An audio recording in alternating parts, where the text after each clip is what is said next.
Bharatiya Janata party और कांग्रेस दोनों ने परिवर्तन किए। ये परिवर्तन का टेस्ट कैसा था, किस प्रकार से किए गए? संवैधानिक प्रक्रिया से भी परिवर्तन होते हैं और संविधान को तोड़ मरोड़ कर फॉर्मेलिटी कर कर भी परिवर्तन कर सकते हैं। परिवर्तन करने का उद्देश्य क्या था, क्या हासिल करना था? क्या हमारे लोकतंत्र को मजबूत करने के लिए परिवर्तन किए गए? क्या हमारे जिनको अधिकार नहीं है ऐसे लोगों को समकक्ष अधिकार लेने के लिए परिवर्तन किए गए, या अपनी राज्य सत्ता को टिकाने के लिए परिवर्तन? इस पर से ही पार्टी का कैरेक्टर, पार्टी के चलने की पद्धति और पार्टी का संविधान में विश्वास ये सबको मालूम पड़ता है। मैं ज्यादा संविधान के संशोधन में नहीं जाऊंगा मान्यवर। दोनों प्रमुख दलों के 4 संविधान संशोधन को मैं लेना चाहूंगा। पहला संशोधन हुआ 18 जून 1951 में। संविधान सभा ने ही ये संशोधन करना पड़ा, क्योंकि संविधान बनाने के बाद, संविधान स्वीकारने के बाद आम चुनाव में जाने तक का भी धैर्य कांग्रेस पार्टी में नहीं था। अभी लोकसभा नहीं बनी थी, अभी राज्यसभा नहीं बनी थी और संशोधन लेकर आए। अब उसका उद्देश्य क्या था? 19A जोड़ा गया। 19A जोड़ा गया, वो किस लिए जोड़ा गया? अभिव्यक्ति की आजादी पर स्वतंत्रता को, अभिव्यक्ति की आजादी, अभिव्यक्ति की स्वतंत्रता को कर्टेल करने के लिए पहला सुधार आया। और किसने किया मान्यवर? उस वक्त प्रधानमंत्री कौन था? श्रीमान जवाहरलाल नेहरू उस वक्त प्रधान।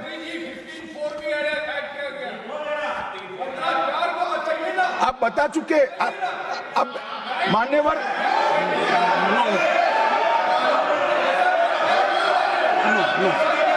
No, sit down.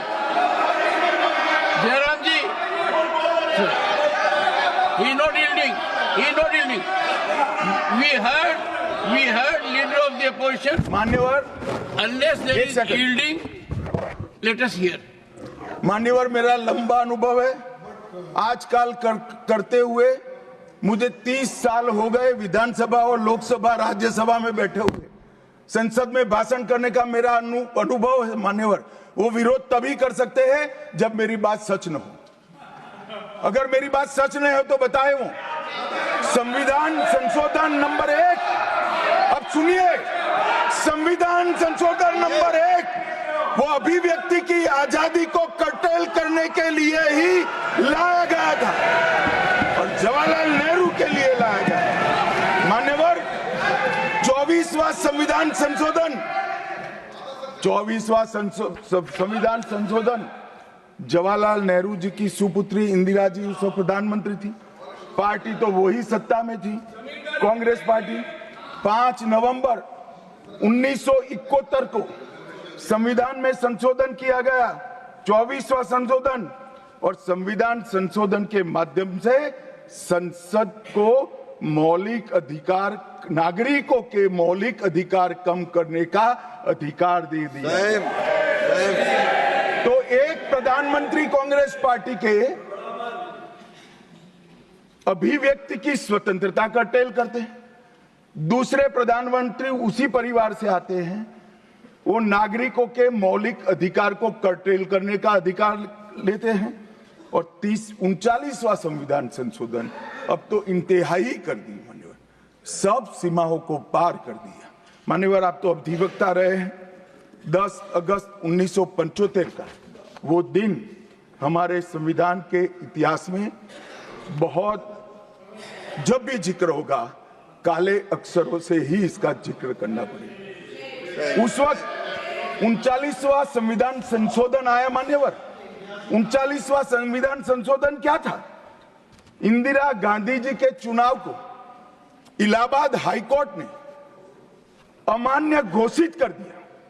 अभी कुछ नहीं है, ईवीएम ले लेकर घूमते हैं, हारते हैं और ईवीएम ले लेकर, ईवीएम ने हरा दिया, ईवीएम ने हरा दिया, ईवीएम ने हरा दिया। सुप्रीम कोर्ट ने 24 बार ईवीएम की अर्जी नकार दी।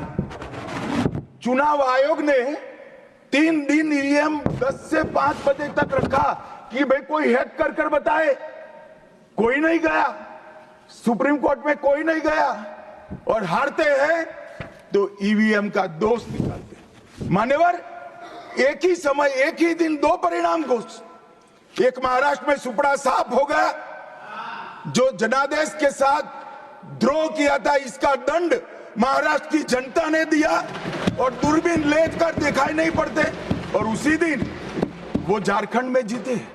तो महाराष्ट्र में ईवीएम खराब है, और झारखंड में टप से जाकर नए कपड़े पहनकर शपथ ले ली। अरे भाई, जरा तो शर्म करो, जनता देख रही है। एक जगह ईवीएम सही है, एक जगह ईवीएम खराब है। मान्यवर, ऐसा कैसे हो सकता है? और मान्यवर, यहां पर इलाहाबाद हाईकोर्ट ने इंदिरा गांधी जी के चुनाव को निरस्त कर दिया, अमान्य किया, और उन्होंने संशोधन से प्रधानमंत्री पद की न्यायिक जांच पर भी प्रतिबंध लगा दिया। आपको जो करना है वो करो, कोई न्यायिक जांच नहीं है। ये अभी जो अधिकारों की गुहार लेकर घूमते हैं मेरे कम्युनिस्ट भाई, मैं उनको पूछना चाहता हूं, किसके साथ बैठे हो? किसके साथ बैठे हो? रात को अंधेरा कर अपनी आत्मा को टटोलना भैया, मालूम पड़ेगा। और ये संविधान संशोधन मान्यवर रिट्रोस्पेक्टिव इफेक्ट से किया गया, कि पुराना भी मुकदमा है तो वो खारिज हो जाएगा। कभी ऐसा होता है? हमारे प्रधानमंत्री तो कहते हैं मैं प्रधानमंत्री नहीं हूं, प्रधान सेवक। और कोई कहता है कि मुझ पर मुकदमा नहीं हो सकता, मैं शासक हूं, शासक के खिलाफ उंगली नहीं उठाई जाती। भले संविधान ने अधिकार दिया, वो अधिकार हम समाप्त कर देते हैं। और मान्यवर, ऐसे ऐसे सुधार किए। मान्यवर, उस वक्त भी श्रीमती इंदिरा गांधी थी, और 42वां संविधान संशोधन आया। मान्यवर, अभी अभी सुबह दूसरे सदन में वन नेशन वन इलेक्शन का बिल पेश हो रहा था। सारी कांग्रेस पार्टी और इनके साथी दल लोकसभा को, विधानसभा और लोकसभा का कार्यकाल बदलने का अधिकार नहीं है। मैं सुन रहा था, है नहीं है तो जब बिल आएगा तब चर्चा करेंगे। परंतु भाई, आपने क्या किया? 42वें संशोधन से 3 जनवरी को लोकसभा और राज्य की विधानसभाओं का सामान्य कार्यकाल 5 वर्ष से बढ़ाकर 6 साल कर दिया। क्यों किया? कि अभी चुनाव होगा तो हम हार जाएंगे, इसलिए लोकसभा को ही लंबा कर दो।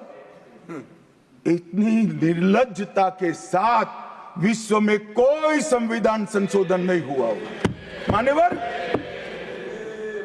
दूसरा, कुछ कानून पारित करने थे। सदस्य उस वक्त ज्यादा विरोध तो कर नहीं सकते थे, मगर विरोध करने का नया तरीका कुछ कांग्रेस में, जिसमें हिम्मत थोड़ी बची कुची थी, इन्होंने कहा एब्सेंट रहने लगे, तो क्वारम नहीं होता था। तो फरवरी 1 को संविधान संशोधन किया कि संसद और राज्यसभा में क्वारम की आवश्यकता नहीं है। वाह, 5 लोग भी है तो चला लो भाई। इसके बाद राष्ट्रपति शासन की अवधि, खड़गे साहब किया है तो सुनना पड़ेगा, हिम्मत के साथ सुनना पड़ेगा। मान्यवर, राष्ट्रपति शासन की अवधि, राष्ट्रपति शासन की अवधि 6 महीने तक बढ़ा दी। मान्यवर, ये 4 संशोधन, मैं समझ रहा हूं क्यों गुस्सा आ रहा है, मैं समझ रहा हूं क्यों गुस्सा आ रहा है। मान्यवर, sir, he is not yielding. Honorable Home Minister is not yielding. Are you yielding, sir? मान्यवर, मैं आपको एड्रेस करूंगा।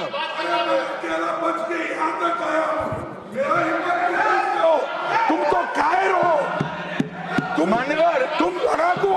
Okay. मान्यवर What the मैं Honorable आपको Home एड्रेस Minister will करूंगा। go on record. What the Honorable Home Minister खड़गे said. जी, खड़गे जी, मैं आपका बहुत सम्मान करता हूँ। Not yielding. आपकी हाजिरी वहाँ दर्ज कर दी गई है। कृपया बैठे, मुझे बोलने दीजिए।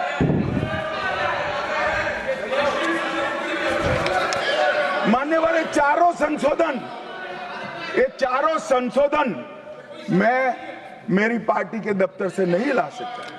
ये चारों संशोधन संविधान में हुए, किसी को अदालत ने निरस्त किया, किसी को जनता पार्टी की सरकार आई तब उसको निरस्त किया, कुछ लिंगरिंग टेस्ट में रह गए, पर ये चारों संशोधन वास्तविकता है। ये चार संशोधन से कांग्रेस पार्टी की संविधान सुधार करने की मंशा क्या है?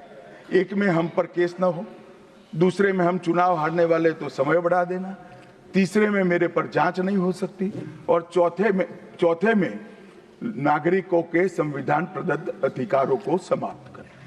ये उद्देश्य बताते हैं। अब मैं हमारा चार संशोधन लेकर आता हूं माननीय। सबसे पहला संशोधन नरेंद्र मोदी जी ने सरकार में किया, 101वां नंबर भी अच्छा आया है। 101वां संशोधन 1 जुलाई 17 को हम जीएसटी को लेकर आए मान्यवर, और इस देश के अर्थतंत्र को रिथम में लाने का। कश्मीर से कन्याकुमारी और कामाख्या से द्वारका तक विशाल फैले हुए देश को जीएसटी के तहत 100 अलग अलग बिक्री करके कानूनों को समाप्त कर कर लोगों की हालाकी खत्म कर कर एक कानून लाने का काम नरेंद्र मोदी जी ने किया, और वो लोगों की भलाई की। कल की डिबेट मैंने पढ़ी है, कोई सदस्य बोले कि नरेंद्र मोदी जी ने विरोध किया था। मैं रिकॉर्ड पर कहता हूं, हां, नरेंद्र मोदी जी ने विरोध किया था। किस मुद्दे पर किया था?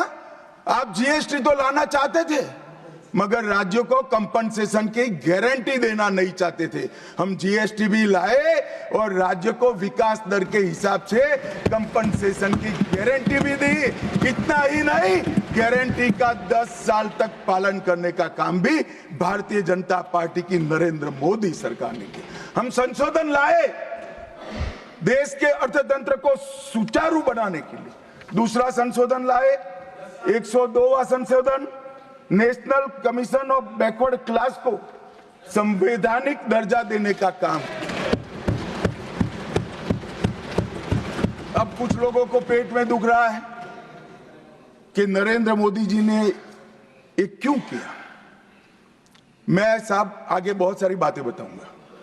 नरेंद्र मोदी जी इसलिए कर पाए कि आपने नहीं किया था। अगर आप ये कर देते तो मोदी जी के तो भाग्य में ही नहीं आता। मगर साहब, पिछड़ी जातियों का कल्याण कभी भी कांग्रेस पार्टी का विश्वास नहीं रहा, मान्यता नहीं रही, नीति भी नहीं रही। भारतीय जनता पार्टी ने संविधान संशोधन पिछड़ी जातियों के कल्याण के लिए। तीसरा संशोधन क्या लाए? 130वां संशोधन 12 जनवरी 19, किसी भी जिनको आरक्षण का फायदा नहीं मिलता है, ऐसी जाति के गरीब से गरीब बच्चों को 10% आरक्षण देने का फैसला। गरीब कल्याण और गरीब हटाओ की बातों, गरीबी हटाओ की बातों सालों तक करी, सूद नहीं मिली, समय नहीं मिला, विचार नहीं आया। ये विचार नरेंद्र मोदी जी को आया और गरीबों को, बच्चों को 10% आरक्षण पूरे देश भर में मिला। मान्यवर, 105वां संशोधन, ओबीसी की पहचान करने के लिए केंद्र के पास अधिकार थे। अब मैं बताना चाहता हूं, इतने बड़े विशाल देश में 140 करोड़ की जनसंख्या में पिछड़ी जातियों का पिछड़ापना क्या कोई एक केंद्र सरकार कर सकती है? फेडरल स्ट्रक्चर की बात करते हैं, मगर अब तक केंद्र सरकार के पास ही रहा था। नरेंद्र मोदी जी ने कहा इसके कारण पिछड़ा समाज को अन्याय होता है। आगे से ये संविधान संशोधन करने के बाद 10 अगस्त 2021 के बाद पिछड़ापन का निर्णय करने का अधिकार राज्य की सरकारों को देने का काम नरेंद्र मोदी। और मान्यवर, सबसे अंतिम संशोधन में पांचवा कहना चाहता हूं, 106वां संशोधन, और मैं तो क्रम में बोला हूं, एक भी काटा नहीं। 101, 102, 103, 104, 105, 106 सभी के सभी जन कल्याण के लिए। और छठा सम्मेलन संशोधन था 28 सितंबर 2023 को मातृशक्ति को शक्ति प्रदान करने का, मातृशक्ति को 33% आरक्षण, नारी शक्ति वंदन अधिनियम। मान्यवर, मैं आज आपके माध्यम से पूरे सदन से और पूरे सदन के माध्यम से देश भर की 140 करोड़ की जनता को कहना चाहता हूं कि जब इस दोनों सदन में 33% नारी शक्ति बैठेगी, संविधान निर्माताओं की कल्पना पूरी हो जाएगी। मान्यवर, इनकी आत्मा को बहुत शांति मिलेगी। इसके अलावा भी हम कई कानून लेकर आए। हम कानून लाए ट्रिपल तलाक को निरस्त करने का।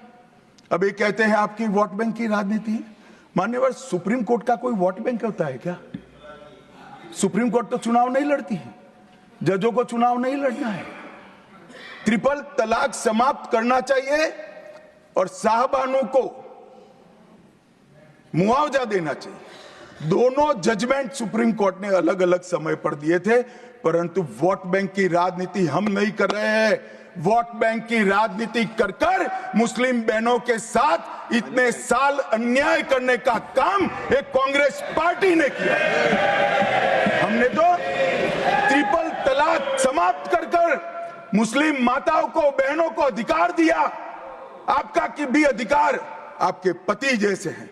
मगर देखिए साहब, ट्रिपल तलाक समाप्त हो गया, अभी कोई नहीं कहता अच्छा हुआ। कैसे कहेगा? एक उदाहरण पड़ा है, हमारे आरिफ मोहम्मद खान बेचारे मंत्री थे, अच्छे खासे मंत्री थे, फर्राटे की अंग्रेजी बोलते थे, बहुत पढ़े लिखे व्यक्ति थे, फारसी के विद्वान, उर्दू के विद्वान, हिंदी तो मातृभाषा। अब उन्होंने कहा कि साहबानों को मुआवजा देना चाहिए। मंत्री पद भी गया, सांसद पद भी गया और बेचारे कई सालों तक संघर्ष करते। कौन बोलेगा? मान्यवर, इनका जो पद्धति है वोट बैंक की पॉलिटिक्स करने की पद्धति है। मान्यवर, 2020 में हम नई शिक्षा नीति लाए। पहली शिक्षा नीति आजादी के बाद आई है जिसका विरोध कम्युनिस्ट भी नहीं कर पाए। बाकी तो शिक्षा नीति आए और कम्युनिस्ट पार्टी विरोध न करे, ऐसा कभी हो सकता है?